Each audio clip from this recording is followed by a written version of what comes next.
लालजू महाराज असंख्य सखा है, उनके बीच में विराजमान है। बड़ी सुंदर शोभा है, मानो कमल की पंखुड़ी रूप सखा भी विराजमान है और पराग स्थान पर लालजू विराजमान है। आसपास सब ऐसे मंडलाकार कई मंडल बने हुए सखाओं के। और बड़ी विचित्र बात है, हर सखा को श्री कृष्ण नजदीक नजर आ रहे हैं। हर सखा लालजू को भोग पवा रहा है, हर सखा को लालजू संतुष्ट कर रहे हैं। जिसकी जैसी भावना है, किसी की भावना है कि लालजू हमसे विनोद करे तो लालजू मुख में छाछ भरते हैं और उसके ऊपर डाल देते हैं। वो पूरा छाछ से अभिषेक, ब्रह्मा और देवराज इंद्र सब व्योम आकाश मार्ग में विमानों पर बैठे हुए देख रहे हैं लीला। ऐसा दृश्य देखकर ब्रह्मा जी चकित हो गए। सखा हरण भाग सुनते हैं महाराज जी से, जय श्री कृष्णा। कुछ नहीं गिनते हैं कि कोई भगवान है, तो जैसे ये करते वैसे वो भी कर देते हैं। वो अपने मुख में छाछ भर के इनके ऊपर डाल देते हैं। ये जब किसी सखा के ऊपर मुख से छाछ डालते हैं तो देवता उस सखा के चरणों की तरफ देखते हैं, प्रणाम करते हैं, अहोभाग्य मानते हैं। और जब कोई सखा उनके ऊपर डालता है तो आश्चर्य होता है। आश्चर्य, ब्रह्मा जी को बुद्धि काम नहीं कर रही, मतलब वेद स्तुति करते रहते हैं और नेति नेति यहां सखा ऊपर थूक रहे हैं, उनके थूकना ही ऊपर, मुंह में भर के छाछ वैसे मारना ऊपर।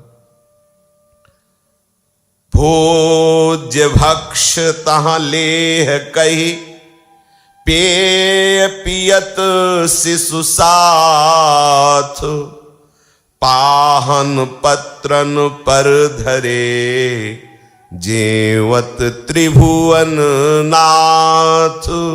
भोज्य भक्ष तहां लेह कही, पेय पियत शिशु साथ, पावन पत्रन पर धरे, जयवत त्रिभुवन नाथ। आकाश पथ में विमानों की भीड़ लगी हुई है, अभूतपूर्व आनंद की वर्षा। श्रीअंग से करोड़ करोड़ कामों को भी मूर्छित करने वाला सौंदर्य लालजू की प्रकाशित हो रहा है। सखागण आसपास घेरे हुए हैं, समस्त विमानों पर विराजमान होकर देवतागण ये आनंद दर्शन कर रहे हैं।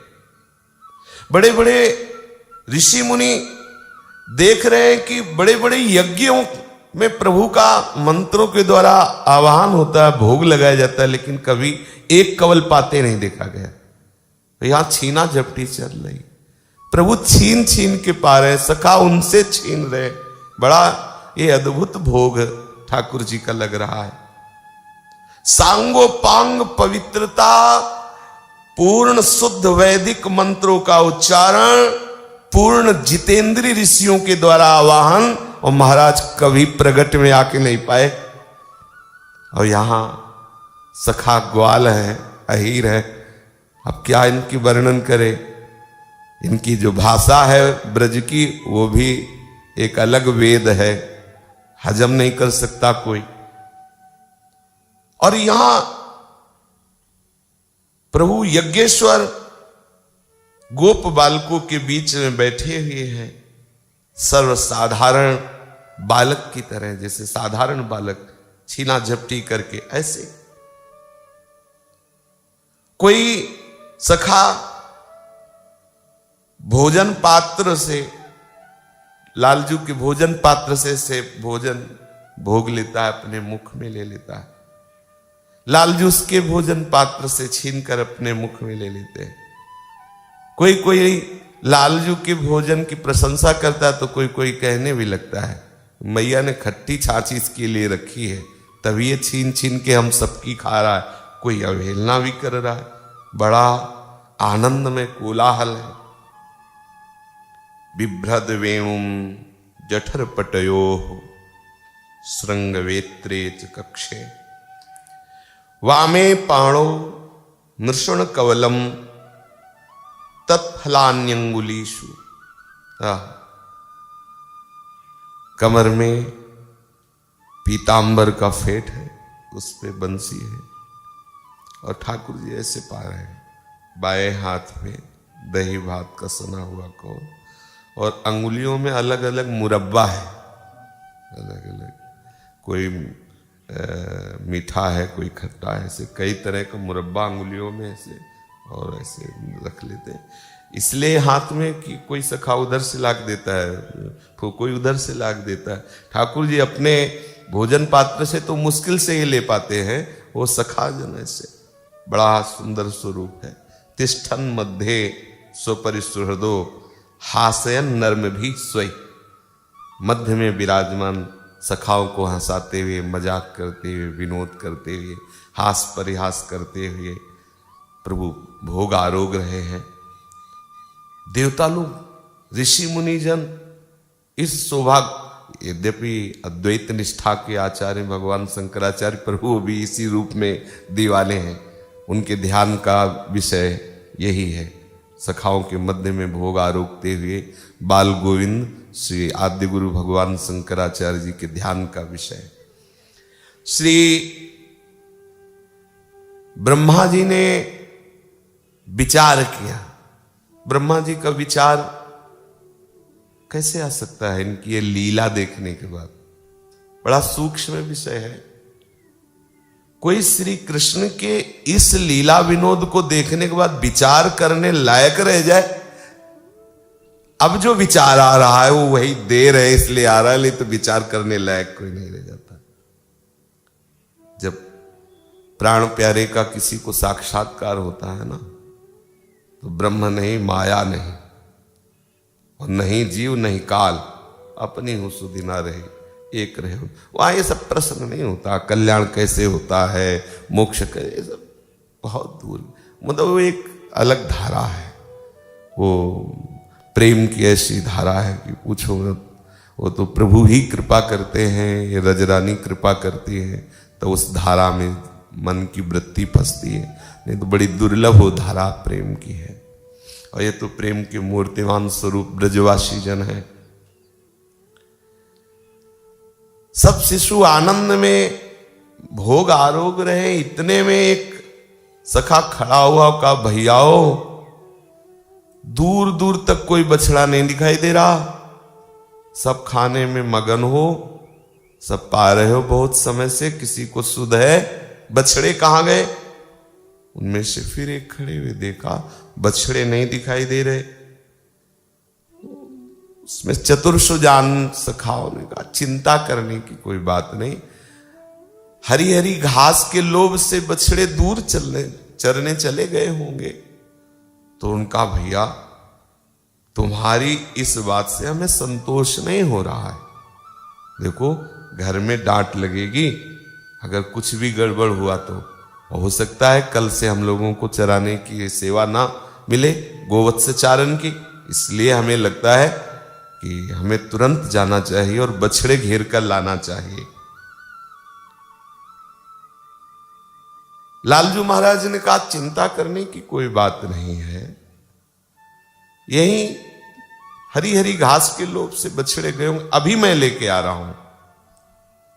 वत्स चरत बन माही त्रन लोभित चली दूरी गे, सखन लखे जब नाही भयते अति चक्रित भय। सखाओं ने कहा लालजू मुझे बछड़े नहीं दिखाई दे रहे, हम तुम्हारी केवल ये बात कहने से कि नहीं तुम निश्चिंत हो जाओ, बछड़े यहीं चर रहे। कृष्ण सखे सखेदा स्म नैकोपि दृश्यते वत्सः, मन्ने नो तृणांकुर लालसा लसा भवा दति दूरम गतास तदधुना तदनुसंधानाय संधानाय कैर भवितव्य मस्माभिरिति। भैया कृष्ण तुम कह रहे हो चिंतित मत हो, लेकिन हम सब तो चिंतित हो गए। आप कह रहे हो चरते हुए दूर चले गए होंगे, लेकिन दूर दूर तक एक भी बछड़ा नहीं दिखाई दे रहा। और पीछे ऐसी घटनाएं हो चुकी कि विश्वास करने लायक नहीं। एक अघासुर आया और उसने सबको मुंह में भर लिया। हमारा मन विचलित हो रहा है कि हमारे वत्स जो बछड़े हैं वो सुरक्षित हैं भी कि नहीं है। हमें तो एक भी नहीं दिखाई दे रहा। भैया हो सकता है कोई ऐसे ही दूसरा असुर भेज दिया हो कंस ने और वो हमारे बछड़ों को चुरा ले गया हो। तीसरे ने कहा कि संकल्प विकल्प करने से बात पूरी नहीं होगी, हम लोगों को सबको चलना चाहिए और सब बछड़ों को ढूंढें। श्री कृष्ण चंद्रजू ने देखा कि मेरे सखा इतने आनंदित होकर के पा रहे और इनका आनंद भंग हो, ये ठीक नहीं है। सखाओं से कहा कि देखो आप सब प्रसाद पाओ, सब पाओ, हम अभी लाते हैं। तो जैसे प्राणों के बिना इंद्रियां निश्चेष्ट होती हैं, वैसे लालजू के बिना सखा कैसे भोग पा सकते हैं। तो उनका श्री कृष्ण ऐसा कैसे संभव हो सकता है कि आप जाएं बछड़े घेर कर लाएं और हम यहां दूध भात और सब ये पाए। ऐसा नहीं हो सकता। हमें पाने में तो आनंद तभी आता है जब नेत्र आपके श्री मुख का दर्शन कर रहे हो और कान आपकी मधुर मधुर हास परिहास सुन रहे हो और फिर हम पाते हैं। ऐसे हमें अच्छा नहीं लगेगा। श्री कृष्ण ने अब समस्त सखाओं की तरफ देखकर और मुस्कुरा दिया। जानते हो अब की मुस्कुराहट में अंतर है। ये अब की ये मुस्कुराहट योग माया की है, क्योंकि अब कुछ होने वाला है। सर्वज्ञ प्रभु तो सब जानते हैं, लेकिन बाल रूप से लीला कर रहे हैं, इसलिए मुस्कुराकर सखाओं से कहा धैर्य रखो। तुम जब आवाज लगाते हो तो बछड़े नहीं आते, लेकिन कई बार तुमने देखा है जब हम आवाज लगाते बछड़े आ जाते हैं, हुंकार मारते हैं। बस अभी 4 कदम देखते रहो, दौड़ कर गया और तमाल के वृक्ष पे चढ़ के जे ही आवाज लगाऊंगा सब बछड़े आ जाएंगे, तुम पाओ। तो जो मुस्कुराहट है वो विचारधारा को लुप्त कर दिया। मानो सब समाधि में जा रहे हैं, क्योंकि इनका भी अपहरण होना है। ब्रह्मा की माया की ताकत नहीं कि महाभागवत सखाओं के ऊपर प्रभाव डाल सके। त्रिभुवन में किसी भी माया की ऐसी ताकत नहीं है कि श्री कृष्ण दास के चित्त पर अपना प्रभाव डाल सके। पक्का समझ लेना। अगर कभी कुछ ऐसा होता है तो कीन होएस कबहु अभिमाना, सो खोवंचा कृपा निधाना। वो लीला बात अलग है। ब्रह्मा की ताकत है कि भगवत प्रेमी महात्मा सखाओं को वो माया से बेहोश कर दे, इतनी ब्रह्मा की ताकत है? नहीं नहीं नहीं। जिनके होश में श्री कृष्ण आ गए उनको कोई भी होश नहीं कर सकता। श्री कृष्ण में ही वो अपने होश खो चुके हैं उनको। इसलिए श्री कृष्ण चंद्रजू की मधुर मुस्कान से योग माया ने अपना काम पूरा किया लीला का। समस्त सखागण भाव समाधि में डूबने लगे। श्री लालजू महाराज सखाओं को संबोधन करते हुए कि आप सब पाओ, मैं अभी बछड़े लाता हूं, चले। बड़ी सुंदर शोभा है लालजू की। पीतांबर पहने हुए, फेट कसे हुए, बंसी इधर, बेत इधर, और वैसे कवल लिए हुए वैसे खोज रहे। जैसे जैसे आगे बढ़ते चले जाते हैं कहीं भी बछड़ा नहीं दिखाई देता। आवाज मारी तो ब्रजमंडल में कहीं भी बछड़ा या गाय हो, श्री कृष्ण की आवाज सुनते हुंकार मच जाता था।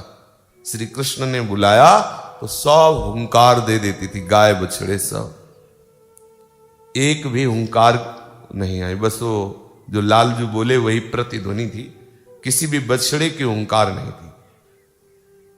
बाल लीला का दर्शन करा रहे हैं, इसलिए एक साधारण बालक की तरह प्रभु खोज कर रहे।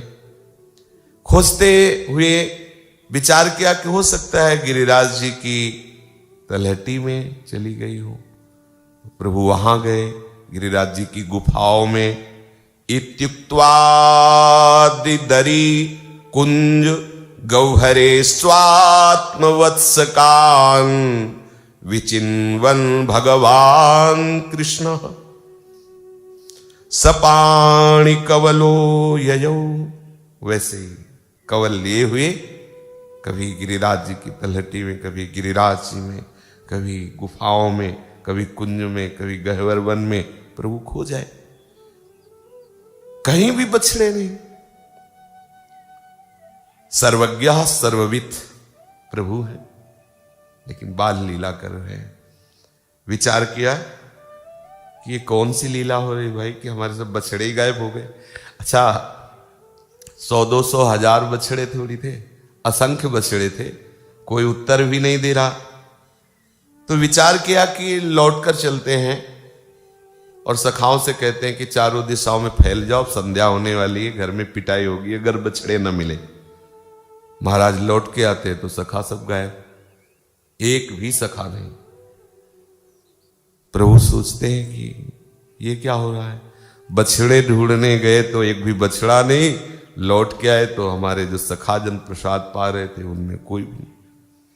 जगत सृष्टा पद्मयोनि ब्रह्मा, जब प्रभु बाल लीला करके भोग पा रहे थे तो आकाश में विराजमान होकर देख रहे थे कि एक दूसरे के ऊपर छाछ की पिचकारी चल रही मुख से, बुद्धि नहीं काम कर रही। देखो प्रेम लीला बहुत ही विचित्र है, मतलब किसी के भी समझ में आने वाली नहीं। प्रभु समझा दे तो समझा दे।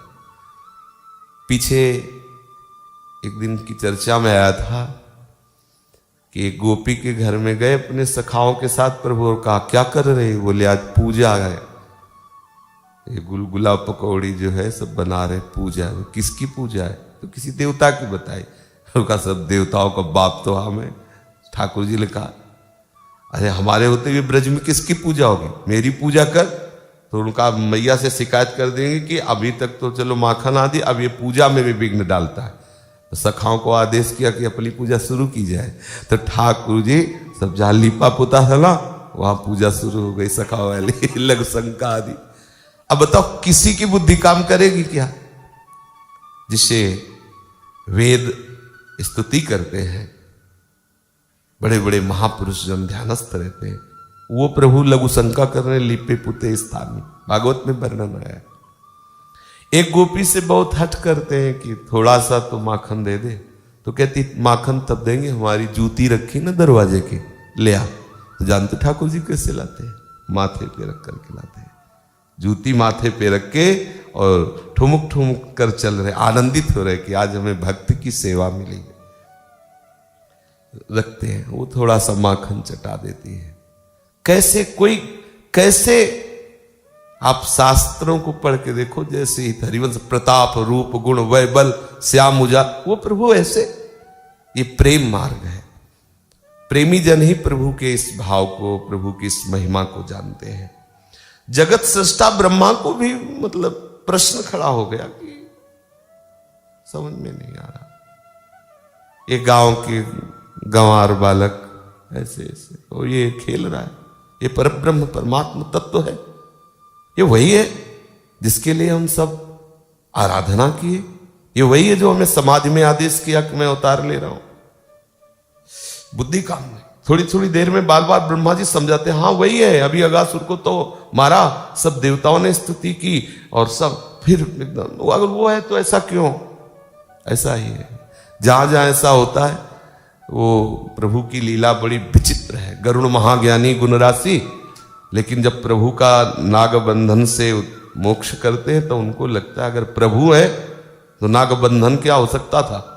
अगर मैं न छुटाता तो कैसे, देखो कैसी दशा में थे। अगर मैं छुटाऊं फिर ये मुक्त हो, तो ये वही है जिनका नाम लेकर के जीवन मुक्त हो जाते हैं लोग। संशय हो गया। बड़ा विचित्र खेल। इसलिए मामे ये प्रपद्यन्ते माया मेताम तरंति ते। ब्रह्मा जी को प्रश्न खड़ा हो गया कि कैसा ब्रह्म है।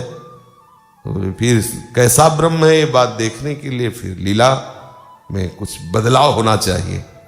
इसलिए पहले सब बछड़ों को ले गए और एक एकांत गुफा में उनको माया के द्वारा उनको मूर्छित कर दिया। वैसे बछड़े भी भगवत प्रेमी महात्मा ही हैं। प्रभु देखना चाहते हैं कि ब्रह्मा की कितने उपद्रव शक्ति है। बकाया एक पूंछ का बाल भी नहीं बना सकते ब्रह्मा जी। जो ब्रज की गायें हैं, बछड़े हैं, ये ब्रह्मा की सृष्टि के नहीं है, ब्रह्मा की।